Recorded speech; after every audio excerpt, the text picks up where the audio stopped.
Evening, y'all. Chief Prepper here. Wasn't planning on doing a video. I'd have been sitting thinking. I talked about a paradigm shift probably over a year ago now, and I think you need to understand, and it's really hard to explain. I've advised you guys to study Venezuela, to study Gaza right now. If you research some information about Bosnia Herzegovina, Croatia during that war, or just about anywhere where the government loses its ability to govern. Uh, what that means is they have no value. When they have no value, they don't have the ability to give you or take anything from you. Uh, and they don't like that. So,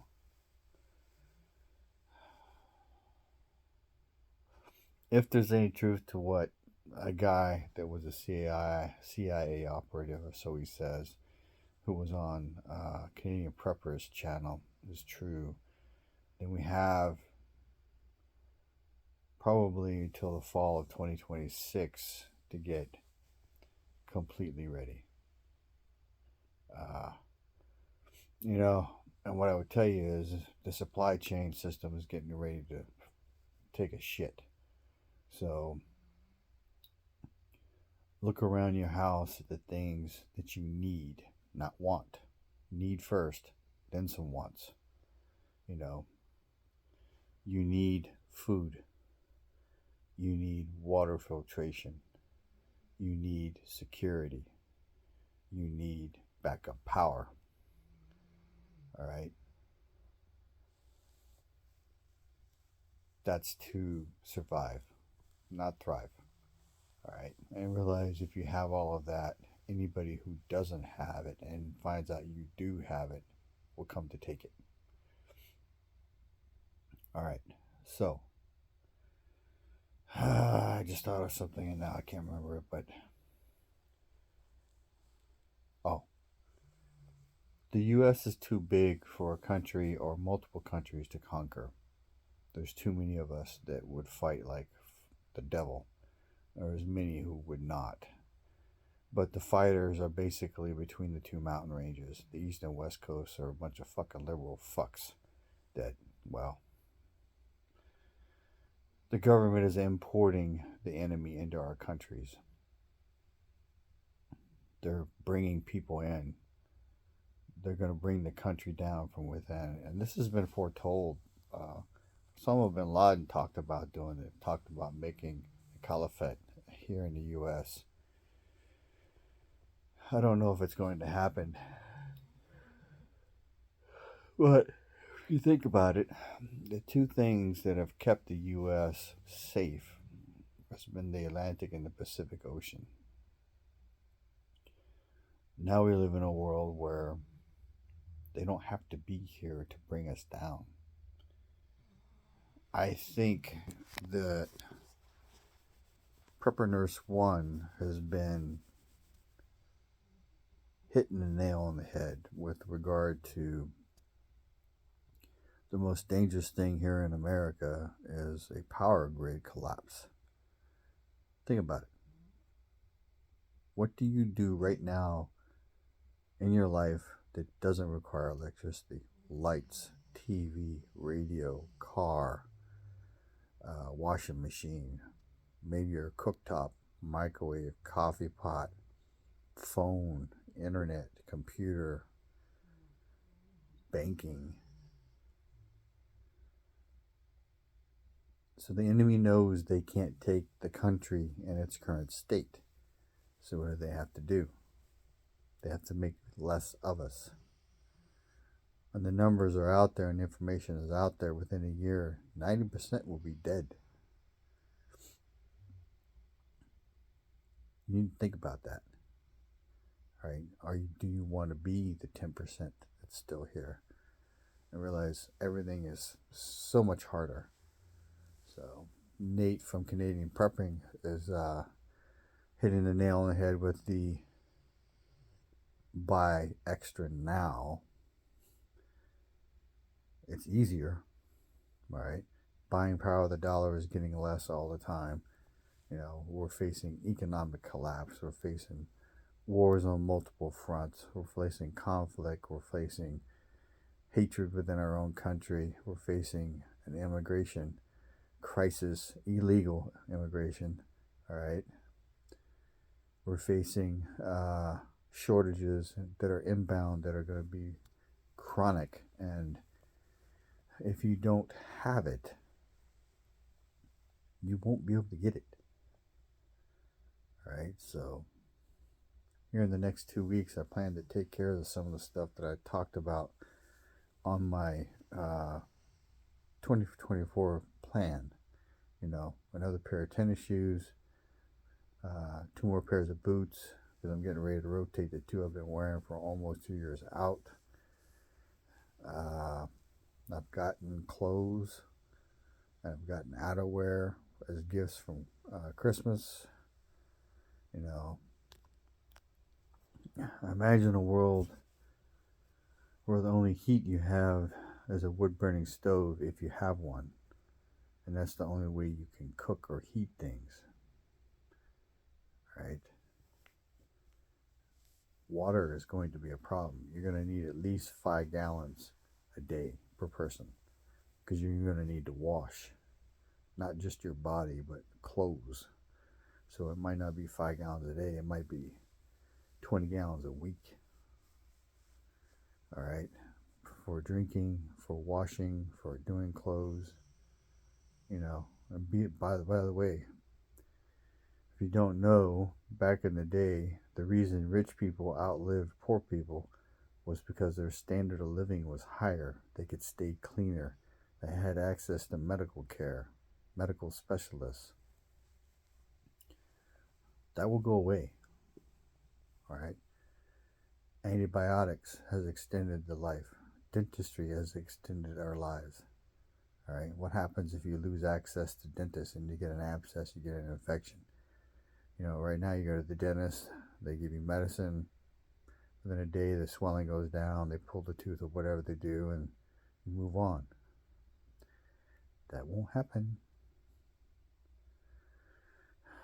Me, 3 months ago when I got my appendix, I'd die. All right. So just, you need to start thinking about stuff. Look at your critical needs: food, water, security, shelter. All right. Cooking, way to keep clean, transportation. It's all important. None of it's cheap.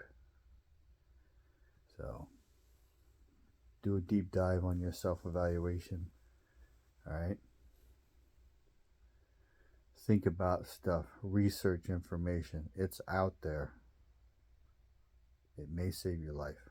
And Jace Medical is out there. If you can get a year's worth of medicine right now in the next probably 4 weeks, assuming those shortages actually come to be, then if you need medicine, then you'll be sitting better than a lot of other people. Work on your physical fitness. Just wherever you're at, get better. You need to do that. If you're like me and you're a fat body, I'm not quite a Pillsbury Doughboy or Michelin man, but I'm not careful, I'm going to get there. So working on it. Nothing will hurt you by exercising. You may be sore, you may have sore joints, you may be tired, but you'll be better off for it in the end. I've talked to my friend a couple times. We in America, we don't know the face of war. The trigger pullers, the door kickers, and the killers from the infantry who have inflicted the horrors of war on the enemy, and the enemy inflicted it on them, they know it. the convoy people who experience IEDs and VBEDs, vehicle-borne IEDs, and the tankers and all that stuff, they know the war is a war. So convoy commander, I was several times. The first time I went to Iraq, you go out to face that shit, but I wasn't out in it every day. Going to war overseas, there's been people who talk shit about U.S. empire and all the stuff that we've done. I've talked to a friend of mine who's also a retired chief warrant officer, and I'm like, our government is guilty of doing a lot of dirty shit. He's like, yes, I agree. But he said, our dirty is nothing like the dirty of communists, of Russia, of China, of other countries. Look at Africa. All right. I told you before, violence will keep people in line for a long time. A lot of people can't handle the gore of dying and death and murder. I've also said that if it comes to pass where we're fighting, to be careful for some people because they'll fall in love with it. It triggers something in them. And so the people who are like me, who were labeled fobbits, realize in a foreign country, there are things that will kill you. There were snakes, scorpions, spiders in Iraq. If you got bit, you would die within seconds. Before you hit the ground, you might be dead. Not to mention the heat. Holy camolies. That kind of heat over there. I saw 140 degrees at 10 o'clock in the morning in the shade. What do you think that does to your hydration? And oh, by the way, when you put on body armor, it adds 20 degrees to the heat. Go inside a Stryker troop carrier, which is basically a steel box, in that kind of heat. In my entire life, that is the only time I literally had sweat, not like dripping a little, but like dripping down the crack of my ass. Never sweated that much in my entire life. So, and just like we faced all of those problems,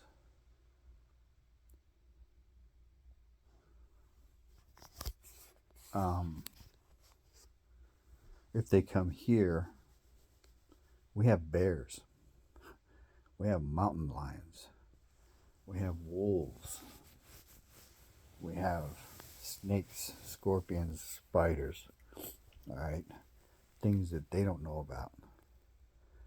And there's things that people who don't travel don't know, is there are little bugs in every country that you go into that exist in the environment that will get into your system and it will make you sick. All right. Imagine a world where we have to live with leprosy, Zika, leishmaniasis, which is apparently endemic here in Texas, probably because of the soldiers in containers coming to and from Iraq. There's some of the sand flies that had that shit has come back, and now it's here. That doesn't count COVID. That doesn't count the flu. That doesn't count all the other diseases. All right. Which is why I was talking about antibiotics. That shit had changed people's lives. Do you have allergies? Imagine a world where you can't get your allergy medicine. Trust me, I know about it. I've been hunting before. I'm puffed up like a puffer fish. My eyes almost closed, itching, swollen, can't hardly breathe. So while I don't have that kind of allergy all the time, there is something up in Caldwell around March, April time frame that just messes me up. I can tell you I was sick recently for about 14 days. 3 of them I was coughing real bad.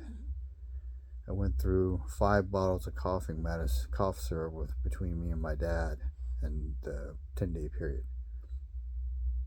Imagine a world where you don't have that. Then they came out with stuff saying it's not effective, but I can tell you Cough syrup suppresses a cough. So,